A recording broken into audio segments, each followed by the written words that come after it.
കല്യാണത്തിന് ഇങ്ങനെ ഇരിക്കേണ്ടെന്ന അവസ്ഥ ആലോചിക്കില്ല, അതും സ്റ്റേജിൽ. തലേന്നത്തെ പാട്ട് പരിപാടി കേട്ടത്. ചേട്ടന്റെ പാട്ട് ഇഷ്ടായോ? ഫിജോ അല്ലടാ, ഫെജോ. നല്ല ദിവ്യമായ പ്രാർത്ഥന. ഇത് പുതിയ ആപ്പിളിന്റെ അനിയനാണ്. അല്ലേന്നൊരു LP സ്കൂൾ ഗാനമേള വൈബ് ചെയ്തിട്ട് ഫുള്ള് പിള്ളേരെ പാട്ട് ചെയ്യുന്നു. Number 602 on the stage. എങ്ങനെയുണ്ട് എക്സ്പീരിയൻസ്?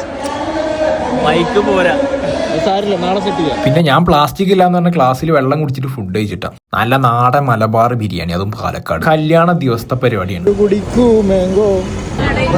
ജനസാഗരം എന്നിട്ട കല്യാണത്തിന്റെ അന്ന് തലേന്ന വൈബേ അല്ല, ഫുള്ള് ഫയർ പരിപാടി. ബംഗാളിൽ നിന്നും ക്രിസ്ത്യൻ കല്യാണം കൂടെ വന്ന ടൈഗർ ഓഫ് ബംഗാൾ. ദീപം കൊളുത്തി പിന്നെ കേക്കൊക്കെ മുറിച്ച് ഫുള്ള് തീപിടുത്തി. അതിന്റെ ഇടയിൽ ശ്രദ്ധിച്ചൊരു കാര്യട്ടെ, ഞങ്ങള് 3 വെള്ള പാന്റ് ഇതിരം കൊടുക്കാൻ തോന്നുന്നു കണ്ടിട്ട്. എന്താ ഈ പെണ്ണിന്റെ തോലിക്കെട്ടി സമ്മതിക്കണം. നമ്മളെ എതുക്കുല്ല പാട്ടാട്ടെ, കല്യാണപ്പരം മൊത്തം കൊണ്ട് കുലുക്കി മറിച്ച്. അതിന്റെ ഇടയിലല്ല ജെൻസി പിള്ളേരെ കിടിലൻ ഡാൻസ്. ടീം കാപ്പി കളറിന്റെ ഫോട്ടോഷൂട്ടാണ്. പിന്നെ എതുക്കുല് ഒരു ജില്ലം പാടിയിട്ട് നമ്മളെ പരിപാടി അവസാനിപ്പിച്ചു. അങ്ങനെ തമിഴ്നാട് ബസ് കയറിയിട്ട് ഞങ്ങള് ബാംഗ്ലൂർ പോലുള്ള പരിപാടി നോക്കണം. വീണ്ടും കാണാം. Bye bye.